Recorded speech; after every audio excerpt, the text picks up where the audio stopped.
Hey everyone, this is Josh from Before, and I'm here with McFarlane Toys DC Direct, Batman the Animated Series, Target exclusive Condiment King Build-A-Fig Wave. These are reissues of the old DC Direct animated series line that was pretty extensive, also covered the new Batman Adventures.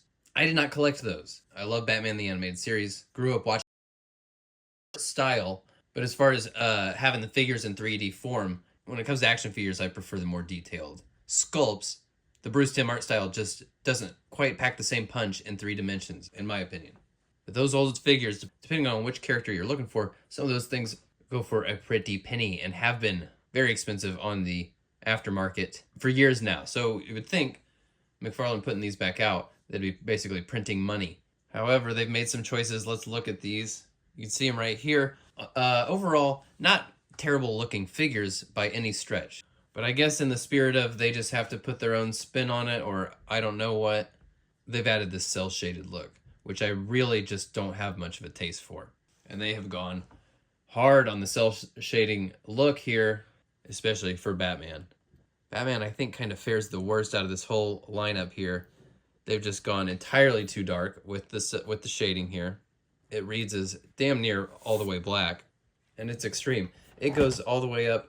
It goes all the way up here on the insides of the arms. So you see the shading peeking out from the sides of his pecs here when the arms are at their side. On the face, too dark. Robin's got it real bad on the face here too. Look at this. I mean, it kind of just looks like somebody took a leak on the side of his face here. Weird points that are kind of unmotivated, feel a little unmotivated, which is too bad because you see this guy like this. Oh, that's not a bad looking figure at all. And you start looking at him like this, and it's like, what did they do to you? What did they do? Look how they massacred my boy. Overall, the highlights read a little bit better than the shadows. Freeze here. I don't know. He's got weird. He's just got stripes down the front. I don't know. It just feels kind of weird. I don't like it. And of course, these are the exact same figures that were released years ago. So some of the articulation is a little dated. Freeze here. I mean, these guys have accessories out the ass. Freeze here has 10 hands total. 10 hands, no elbows. I mean, they rotate, great, but it's kind of silly. And then this was a weird moment. For a few years, toys were doing this like kind of hip flexor joint here, where it was multiple pieces. And they actually worked halfway decent, but they were real eyesores. Especially if you saw any of the real old ones that had these pins right in the front. Woof. Horrible looking. But compared to these first releases, which had these nice matte finish to them, these guys all look a little glossy, a little cheap in comparison. Scarecrow turns out the best, I think, of all of them. This is really great looking.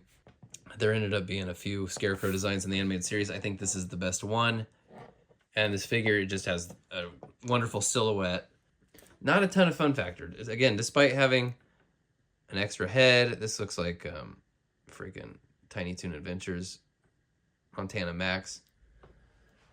And extra hands.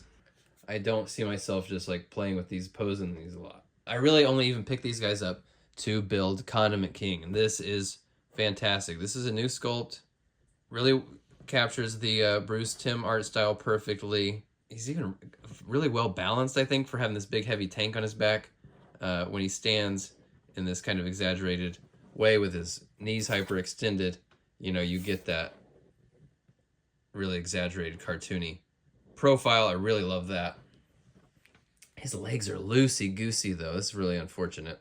It's not been a huge issue in keeping him from standing up, but they are those things where if you just put a little bit too much pressure right down, he's just gonna, the hips are just gonna fail. I do love his undies here. He's got elastic undies. These are the stretchy material that we see in the DC Multiverse. That's executed really well. I mean, this tank here with the condiment guns, that's just really great. But he's got this big splotchy cell shading just on the side of his face. Looks like he's got a hamburger bun there on the side of his head.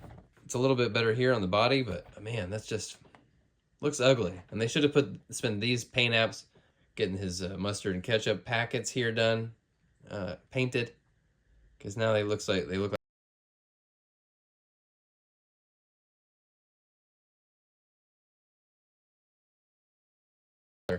and he's got some problems that are a little annoying, but I am pretty happy to have him. He looks great. Condiment King, love Condiment King. He just embodies that concept of superhero personas taken to a very stupid, very weird place. I love it. But is it worth picking up this whole wave? That's something you're going to have to decide for yourself. There is a lot to like. I mean, they got, like I said, hands and accessories out the wazoo, but some of the articulations, a little dated, a little lacking. You've seen these before. You know what you're getting into. Maybe you try some acetane or something to get this cell shading paint off. That might improve the look. We'll see how far they go with the animated stuff. Like I said, they could be printing money by reissuing these figures, but if they keep doing them with this kind of look, I don't know if people are going to be too eager to pick them up. That's just my take. Decide for yourself, and I will talk to y'all later. Peace out.